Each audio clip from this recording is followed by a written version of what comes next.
Alrighty. Hi, I'm Esme, part of the RHC Wellness team. In addition to the RHC Wellness team, I'm a licensed cosmetologist and a certified nutritional counselor.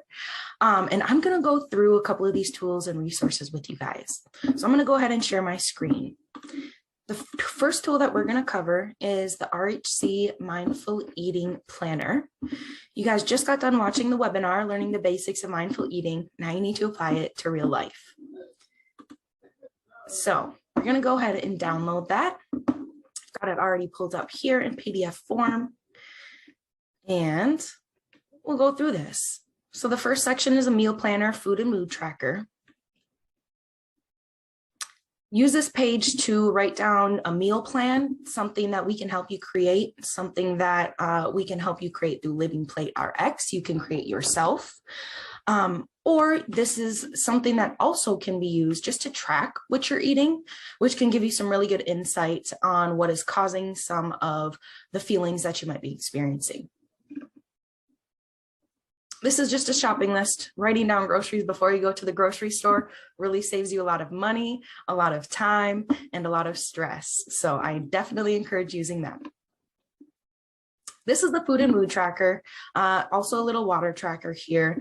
This is really important just so that you can connect which moods, what feelings, which physical even feelings. You can write down how your stomach feels, how these foods can affect your mood, right? So this is just a really good direct correlation, a way to see and track that. So fill in all the details here and take a look at that after a week or so.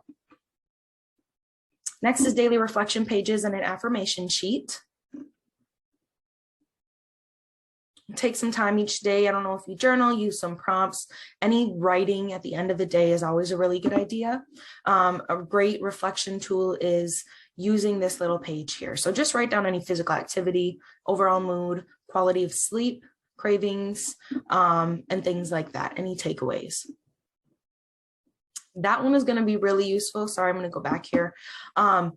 If you're trying to get rid of cravings through mindful eating, really write down the foods that you're craving and whether or not you're craving each day, because you're going to, throughout this process of becoming a little bit more mindful about eating and hopefully becoming really mindful about eating, is that you'll be able to see that the foods that you crave are going to change. They're going to switch. Once you become more mindful about what you're putting in your body, the foods that you're going to crave are going to become healthier choices just naturally, which is really awesome. It becomes effortless, which is wonderful. Also write down whether or not you have cravings. If you have a day with no cravings, you really make it through with having, if your goal is to have no nighttime snacks and you make it through that day, write it down so that you can correlate it to all the other details that you're tracking within this planner and see what aspects of your routine helped you out to reach that goal. These are some mindful eating affirmations. Affirmations are really great tools to write down a bunch of times, to repeat to yourself, to write down and put places where you see all the time, because they really can start to rewire your brain. Like I said, make mindful eating actually the easier, more logical decision for your brain naturally. Just a little letter to you guys. Little affirmation, and then next year is a monthly goal tracker and hunger scale.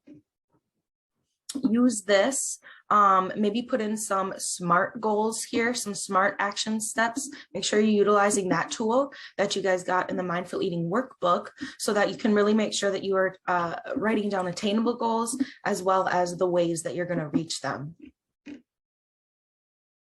This is just a little bit different looking of a hunger scale, but pretty much the same that's in your guys' mindful eating workbook. Definitely be rating your hunger before, during, after meals throughout the days. Whenever you think it works the best for you, figure that out for yourself and definitely use that. Last page is just a couple intuitive one-on-one reading rules. You guys can definitely look through that on your own.